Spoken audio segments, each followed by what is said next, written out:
हर हर महादेव।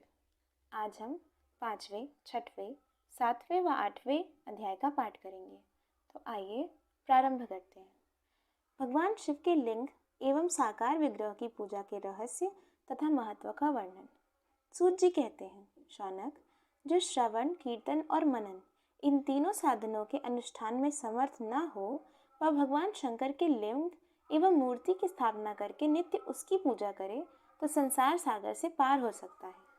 वंचना अथवा छल न करते हुए अपनी शक्ति के अनुसार धनराशि ले जाए और उसे शिवलिंग तथा शिव मूर्ति की सेवा के लिए अर्पित कर दे। साथ ही निरंतर उस लिंग एवं मूर्ति की पूजा भी करे।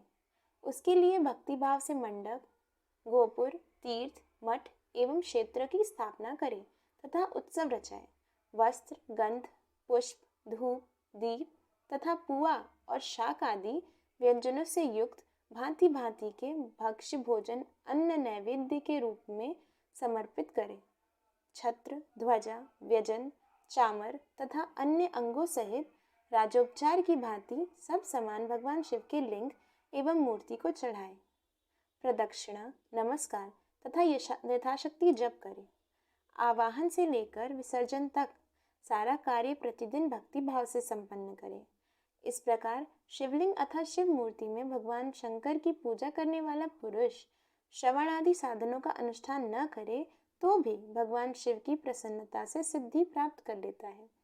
पहले के बहुत से महात्मा पुरुष लिंग तथा शिव मूर्ति की पूजा करने मात्र से भव बंधन से मुक्त हो चुके हैं। ऋषियों ने पूछा, मूर्तियों में ही सर्वत्र देवताओं की पूजा होती है, लिंग में नहीं, परंतु भगवान शिव की पूजा सब जगह मूर्ति और लिंग में भी क्यों की जाती है?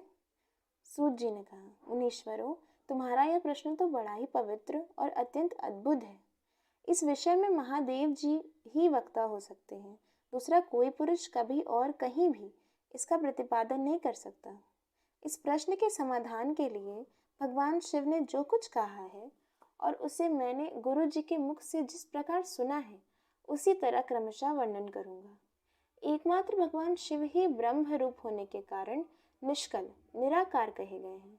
रूपवान होने के कारण उन्हें सकल भी कहा गया है, इसीलिए वे सकल और निष्कल दोनों हैं। शिव के निष्कल, निराकार होने के कारण ही उनकी पूजा का आधारभूत लिंग भी निराकार ही प्राप्त हुआ है, अर्थात शिवलिंग शिव के निराकार स्वरूप का प्रतीक है। इसी तरह शिव के सकल या साकार होने के कारण उनकी पूजा का आधारभूत विग्रह साकार प्राप्त होता है, अर्थात शिव का साकार विग्रह उनके साकार स्वरूप का प्रतीक होता है। सकल और अकल, समस्त अंग आकार रहित सहित साकार और अंग आकार से सर्वथा रहित निराकार रूप होने से वे ब्रह्म शब्द से कहे जाने वाले परमात्मा हैं। यही कारण है कि सब लोग लिंग निराकार और मूर्ति साकार दोनों में ही सदा भगवान शिव की पूजा करते हैं। शिव से भिन्न जो दूसरे देवता हैं, वे साक्षात ब्रह्म नहीं हैं, इसलिए कहीं भी उनके लिए निराकार लिंग नहीं उपलब्ध होता।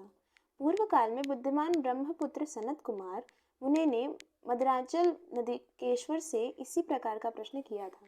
सनत कुमार बोले, भगवान, शिव से भिन्न जो देवता हैं, उन सबकी पूजा के लिए सर्वत्र प्रायः वेर मूर्ति मात्र ही अधिक संख्या में देखा और सुना जाता है। केवल भगवान शिव की ही पूजा में लिंग और वेद दोनों का उपयोग देखने में आता है। अतः कल्याणमय नंदिकेश्वर, इस विषय में जो तत्व की बात हो उसे मुझे इस प्रकार बताइए जिससे अच्छी तरह समझने में आ जाए। नंदिकेश्वर ने कहा, निष्पाप ब्रह्म कुमार, आपके इस प्रश्न का हम जैसे लोगों के द्वारा कोई उत्तर नहीं दिया जा सकता, क्योंकि यह गोपनीय विषय है और लिंग साक्षात ब्रह्मा की प्रतीक है। तथापि आप शिव भक्त हैं, इसलिए इस विषय में भगवान शिव ने जो कुछ बताया है उसे ही आपके समक्ष कहता हूँ। भगवान शिव ब्रह्म स्वरूप है और निष्कल निराकार है, इसलिए उन्हीं की पूजा में निष्कल लिंग का उपयोग होता है। संपूर्ण वेदों का यही मत है। सनत कुमार बोले, महाभाग योगेंद्र, आपने भगवान शिव तथा दूसरे देवताओं के पूजन में लिंग और वेद के प्रचार का जो रहस्य विभाग पूर्वक बताया है वह यथार्थ है। इसलिए लिंग और वेद की आदि उत्पत्ति का जो उत्तम वृतांत है उसी को मैं इस समय सुनना चाहता हूँ। लिंग के प्राकट्य का रहस्य सूचित करने वाला प्रसंग मुझे सुनाइए। इसके उत्तर में नंदिकेश्वर ने भगवान महादेव के निष्कल स्वरूप लिंग के आविर्भाव का प्रसंग सुनाना आरंभ किया।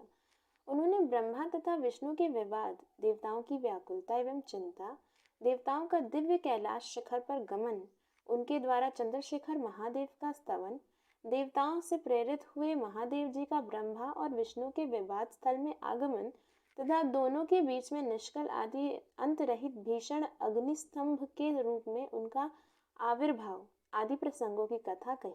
तदंतर श्री ब्रह्मा और विष्णु दोनों के द्वारा उस ज्योतिर्मय स्तंभ की ऊंचाई और गहराई का ताल लेने की चेष्टा एवं केतकी पुष्प के शाप, वरदान आदि के प्रसंग भी सुनाइए। 5वां, 6वां, 7वां व 8वां अध्याय संपूर्ण। हर हर महादेव।